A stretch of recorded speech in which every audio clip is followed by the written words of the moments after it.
नमस्कार, स्वागत है आप सभी का न्यूज़ वन इंडिया में और मैं हूं आपके साथ शाफनी पटनायक। अपने बयानों से चर्चा में रहने वाले ज्योतिर्मठ के शंकराचार्य अविमुक्तेश्वरानंद ने न्यूज़ वन इंडिया से बातचीत की। उन्होंने क्या कुछ कहा, आइए सुनते हैं। हमारे साथ इस वक्त मौजूद है शंकराचार्य अविमुक्तेश्वरानंद सरस्वती जी महाराज जी। बहुत स्वागत है आपका न्यूज़ वन इंडिया पर। जी नारायण बोलिए। शंकराचार्य जी, आप इस महाकुंभ को कैसे देखते हैं? ये महाकुंभ अब समापन की ओर अग्रसर हो रहा है, क्या आपको इस महाकुंभ में सबसे खास लगा? ये महाकुंभ सदा से विशिष्ट रहा है और आध्यात्मिक ऊर्जा से भरपूर रहा है। यहाँ पर आकर के हम लोगों ने यहाँ की जो आध्यात्मिक ऊर्जा है उसका अनुभव किया।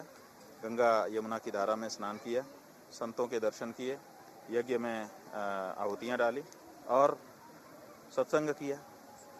आनंद ही आनंद आ रहा है। शंकराचार्य जी, ये भी कहा जा रहा है क्योंकि देखिए इस बार के महाकुंभ में क्योंकि बहुत सारी चीजें अलग हुई हैं, क्या आपको लगता है कि इस बार के महाकुंभ से सनातन मजबूत हुआ कहना है? चाहेंगे कि ये जो निरूपण आप लोग कर रहे हैं, आप अपराध कर रहे हैं।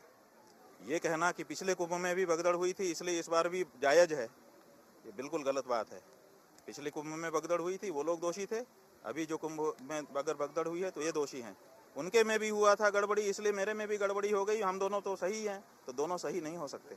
ये तरीका गलत है। तो आपने देखा कि हमारे साथ अविमुक्तेश्वरानंद जी सरस्वती जी हमारे साथ जुड़े। शंकराचार्य जी उन्होंने साफ तौर पर तमाम विषयों पर कहा और इस बार के महाकुंभ के बारे में भी कहा कि इस बार का महाकुंभ किन मायनों में खास रहा। और सबसे बड़ी चीज जिस तरह से आपने देखा कि अन्य महाकुंभों को लेकर भी और इस महाकुंभ को लेकर भी उन्होंने साफ तौर पर कहा कि ये जरूरी नहीं है कि अगर अन्य महाकुंभों में कुछ हुआ है तो इस बार के महाकुंभ में अगर ये हुआ है तो आप उससे उसकी तुलना कर दें। कैमरा पर्सन अमित सानी के साथ मैं अर्चना गुप्ता, न्यूज़ वन इंडिया।